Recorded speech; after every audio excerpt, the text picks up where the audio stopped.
My name's Jonathan, and I'm a corporate fundraising consultant.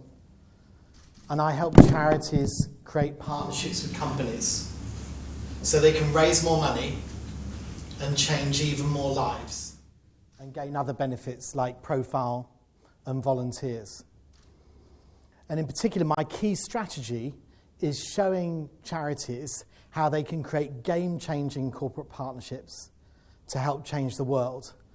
And I've just recently published some research on how charities and companies can create remarkable partnerships.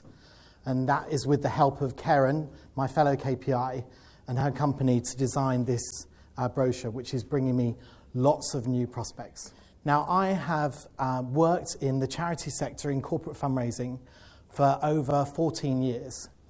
And I have led fundraising teams at Action for Children, Age Concern, and Alzheimer's Society.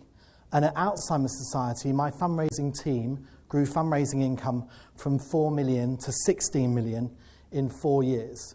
Now, what I know is that many charities across the UK have fantastic, and across the world, have fantastic goals that they want to achieve about how they want to really improve the lives, particularly of vulnerable people in the world. And actually what they're struggling with sometimes is at raising money, particularly because government pots of money have shrunk due to the recession and recent austerity measures.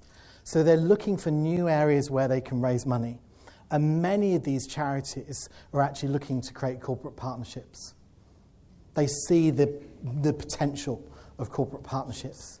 But the problem they have is that many of them just don't know where to start. They don't know where to begin.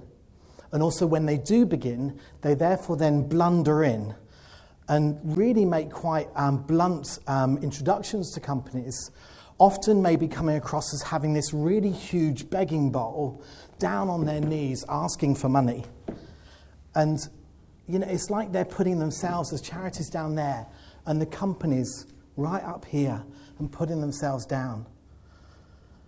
So what I do with those charities is I say to them, look, you know, I can show you my 5-step process for how to create partnerships with companies.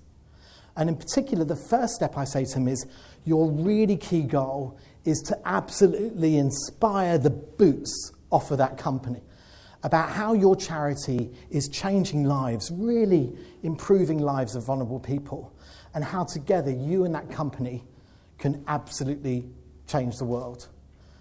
Then the next step I show them is how they really get focused on the companies that they approach. How do they identify their top prospects? I then show them, the third step is I show them how they can identify opportunities that they can package in a really compelling way so they can take them to companies to build mutually beneficial partnerships. The fourth step, I show them how they can secure meetings with their target prospects. And the fifth one is about then developing a really compelling proposal that secures the partnership. For example, I'm working with an international aid charity right now who are particularly active in Bangladesh and are helping some really vulnerable and desperate garment workers working in factories in Bangladesh, women working in dreadful conditions. And they are forming their first corporate partnership here in the UK. And I'm helping them grow that partnership and realise the huge potential of it. For example, they are helping one person called Morian. And Morian was involved, really sadly, she's 30 years old, she's involved in the Rana Plaza disaster just almost a year ago. And she lost friends, family, and her right arm. Now she's unemployed and feeling like a burden to her family. And with the support of this charity, she's actually rebuilding her confidence and seeing the possibility of gaining training so that she can then develop a new business and develop a small farm for herself. And with the help of this UK company, this charity are now going to secure a multi-million-pound partnership, £3 million partnership, and help 20,000 more people like Morian. And I'm supporting them to do that, and I'm really so proud.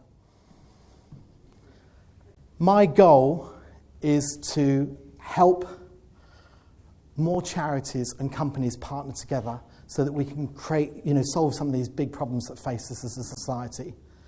I'm known for creating game-changing corporate partnerships. And what I want is really a mentor to help me grow my business and to help me grow even the support I give to charities. And I'm known for inspiring people. Your background, your credibility, your experience, the problems and pains faced by charities, your solution, your 5-step process, and you gave some really nice examples. And then I'd just written down, so what do you want? And then you said a mentor. So you've packed it all in. One little smack hand, I wanted to put your brochure down after you'd introduced it because it didn't really serve a purpose other than you hiding behind it. Okay. But other than that, very well done. This is one of my favourite areas. I love this area. I mean, in fact, last time there were a couple of people pitching in this area, and I think this is fascinating. And you were really convincing. I thought it was brilliant. I mean, it's marketing is moving towards the area you're in. So more and more conversations I'm having with clients where they're talking about how do we make the world a better place, how do we change the world, yeah? So you get some, I think the most interesting initiative in the world right now, in the world of business, is Paul Polman at Unilever with the Sustainable Living Plan, which is, I mean, he's transforming a company with 173,000 people globally to make every aspect of every product sustainable and transparent and accountable, and it's astonishing and it's so powerful. It's a fascinating area, and I love what you said, which is, you know, get the charities, get them confident and going in there, not begging, not subservient, but no, this needs to be a partnership, and making sure that you protect them in that process, because there's a lot of what I'd call greenwash, you know, a lot of companies that are just telling partial stories are not really getting to, you know, not really fully embracing it. So I love what you're doing. I think it's fantastic, and it was a great, it was a great presentation, bang on the line with the time. Fantastic. Thank you, Steve. Jonathan, I know a fair amount about this. I've done it for even longer than you. It was a very, very good presentation. Thank you. Just one little thing which everyone can learn for. You got up there and then you stopped for about 1 or 2 seconds. And you held the audience and then you started. It was very effective. You knew what you were talking about. It's a huge market. You know, this is a billions of pound market. You didn't, for me, quite get across the message that this could be quite as advantageous for the donor, that's the corporate, as it is for the beneficiary, that's the charity or the individual. And you're kind of a broker in between them.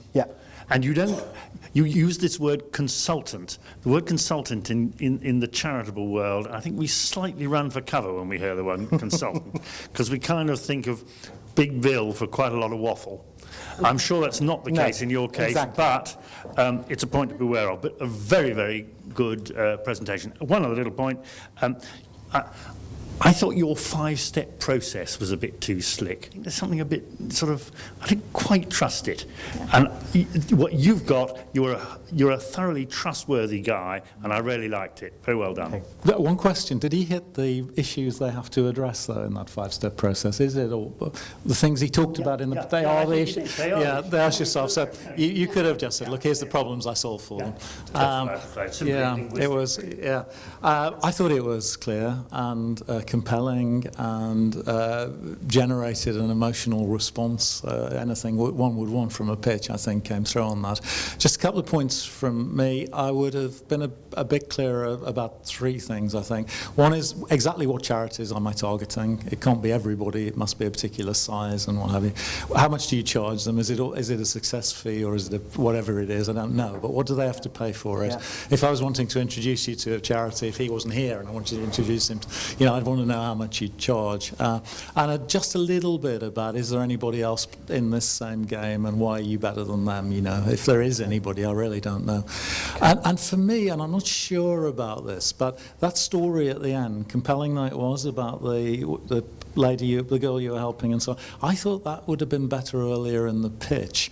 Right at the end, you've got everybody and you don't want to kind of re-engage the emotions, I think, at that point. I'd close the deal then, rather than opening it all up again. And I just felt that was a little bit discordant at that point in the presentation. Okay, thank you.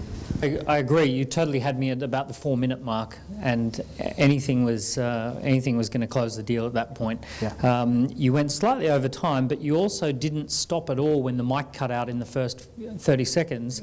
And for me, one cancels the other. You just ploughed straight through that. That was wonderful. Slightly too long.